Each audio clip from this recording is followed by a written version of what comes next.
Hi, well I should shoot this on just on the webcam with my computer, but as you know I have this GH6, so I really feel I should use it.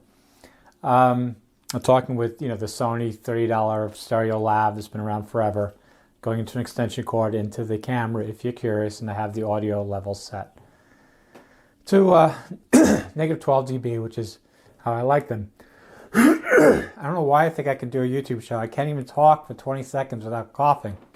Basically the whole winter for 6 months. Okay, so I've been working on a video that I want to post, and I'm just going to tell you here the message. I'll probably call this, filmmakers, storytellers. Now, when I was younger and, wrote screenplays or scripts or whatever, I couldn't do them myself because I couldn't afford the equipment, or, I'd have a Super 8 camera, or I could even get a 60 millimeter camera, but, the film, say 60 millimeter film, even back then, I think like a minute was maybe $70 with the film and the processing. It was really expensive. And then, you're expensive renting lights and a set and actors. Oh, it was very expensive. But today, you can do it with your cell phone, and that's really pretty amazing. But even then, you still have to go get the actors. And, 20 years ago when I was 40 or whatever, I would take out ads and try and get actors to become part of my projects, and they never would. Or they'd come once and never show up again, because the truth is 98% or 95% of most actors out there, they want to be part of something big, right? They don't want to be part of your small little thing. Like, they say they want to act, but they only want to act if it's something big. And whatever. That's just human nature. That's just the way things are. And I wasted a lot of time because I was naive about that. So don't be naive about that.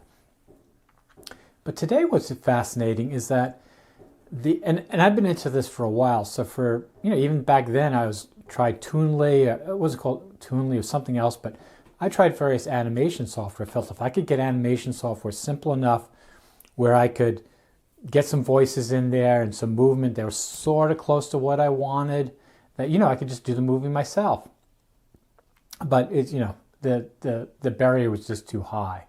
Well, I think today we're close to it. Not yet, but I definitely see it that this is going to happen in a few years. So I'll play some clips right now of stuff I've done.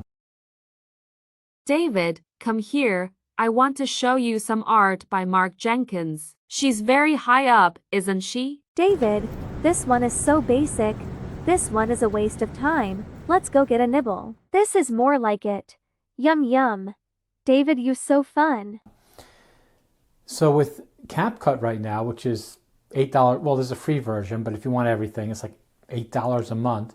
You can pick from a range of characters, write a piece of script out, and they will act it. Well, they'll act it like this, they'll act it maybe sitting down, they'll act it walking.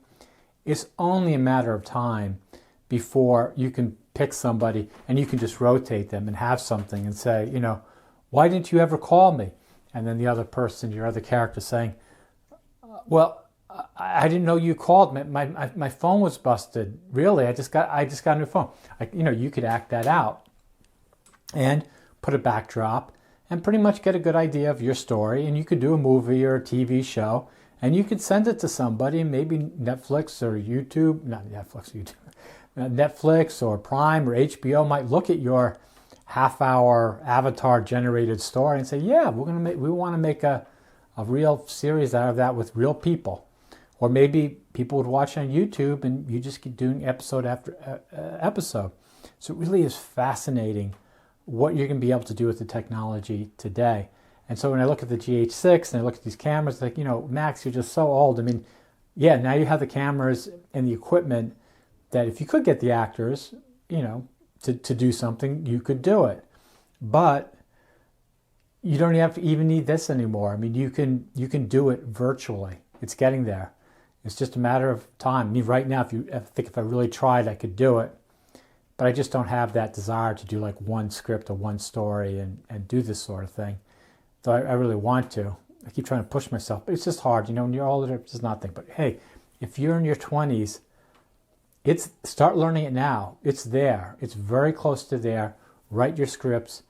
Have your avatars act them out in a very crude fashion. Put them some backdrops, and you can make TV shows now, I think, virtually with the technology.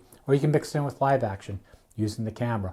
I mean, I did some of that. It was really clunky and kludgy, but...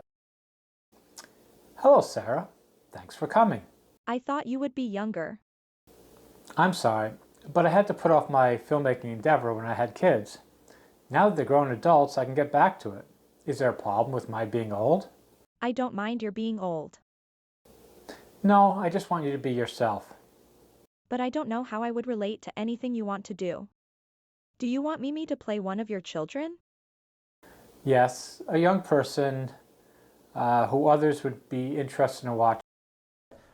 I can definitely see it happening now. So you could play one part or have one actor or actress play one part and just do the other digitally. There's so much, it's another thing that there's so much weird stuff now digitally that we can accept somebody talking to a cartoon character. Well, I mean, we had, what was that thing with the rabbit, Who's Afraid of Roger Rabbit, right? You had back then with real people talking to the cartoons. But I think you could mix now. Like if I watched a show and I had a detective and he was real and all the other characters were virtual, I could suspend my belief very quickly and just get into the story and not mind that. So I don't think that that's really an issue anymore, but we'll see what people do with it. Anyway, it's the latest from me on Maxotics, the channel that I don't know what to do with. Talk to you later.